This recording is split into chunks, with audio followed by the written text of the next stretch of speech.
Italy and to Mogar Music, and it's very nice to have you here. We would like to make you some questions, and the first one could be talking about the history of your company. If you could tell us how you got started with making pickups and with your business, and how and when you realized that this could be your main business. I started out as a guitar player, and my goal was to be a professional studio musician in New York City.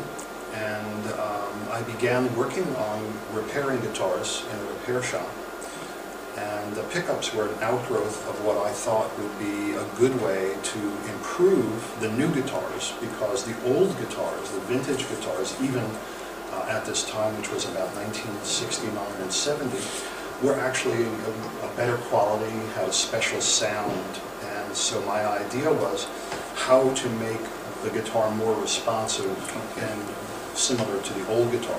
Of course, what happened is I changed a lot of things, because Les Paul, for example, if you listen to the Les Paul, an old one, I have a 59 original, it has a particular sound, but in the process of discovering how to make things go more in that direction, I made them go very far into the rock and roll direction, because I was playing rock and roll in a band.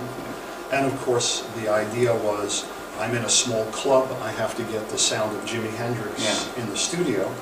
How do I get a Jimi Hendrix or a band called Mountain, Leslie West, or a Jeff Beck, or a Jimmy Page sound in a small club? Okay.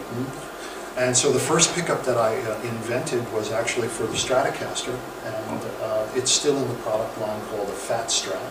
It was the original name, but now the FS1. It was chosen by Yngwie Malmsteen before he even worked with DiMarzio as the first pickup that he used. That was DiMarzio.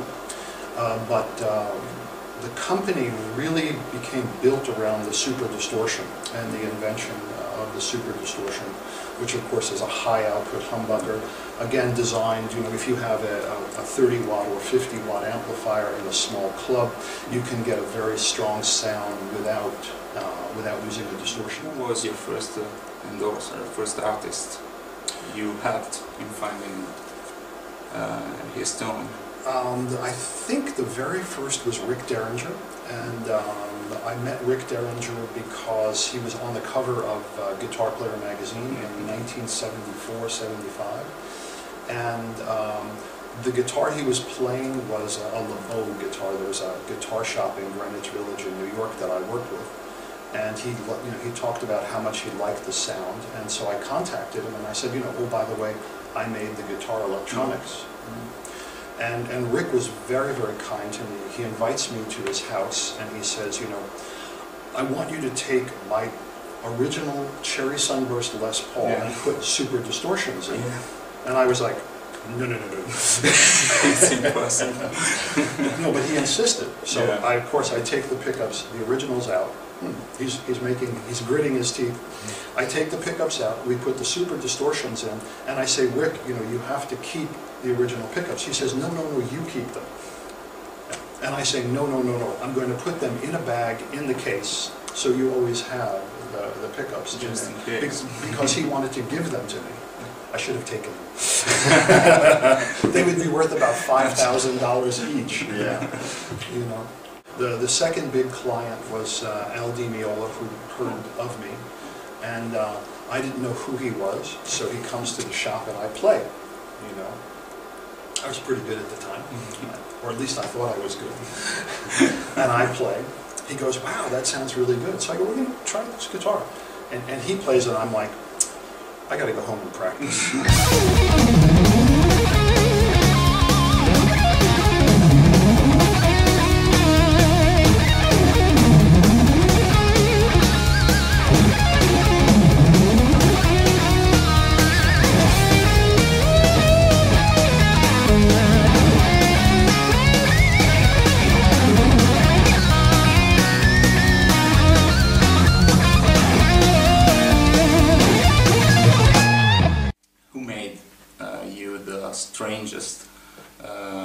request about tone, pickups, or whatsoever?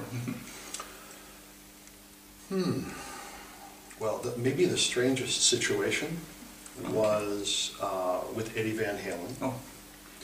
And Eddie wanted to develop a similar sound to what he had in the original guitar, the guitar he built, which had a humbucking pickup in the bridge that was not working properly.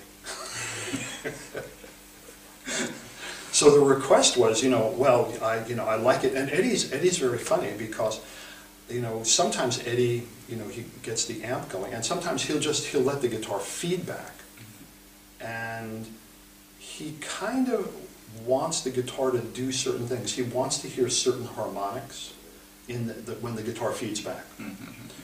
So, it wasn't a matter of I need more highs, I need more mids, or I need more lows, or, I want the strings to sound more open. No. This is some of the things that I would always think, because, for example, if you have an amplifier with a lot of distortion, sometimes the sound is too compressed. Yes. So therefore, we have to make the pickup so that each of the strings still has a sound, whether clean channel or dirty channel. Yeah. To expand the dynamic range in a way. So. Very much so, very much so. And so the request, of course, was, he was working with Music Man at the time, to get the guitar to sound like this particular guitar. And we made 2 tries to create the neck pickup, but we were having a problem creating the bridge pickup. And so I said to Steve Blucher, I said, it's Eddie Van Halen. Guess who's going to California? This year.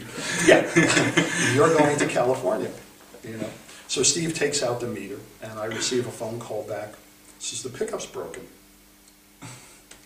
So, and my response was, well, then break all the rest of the pickups.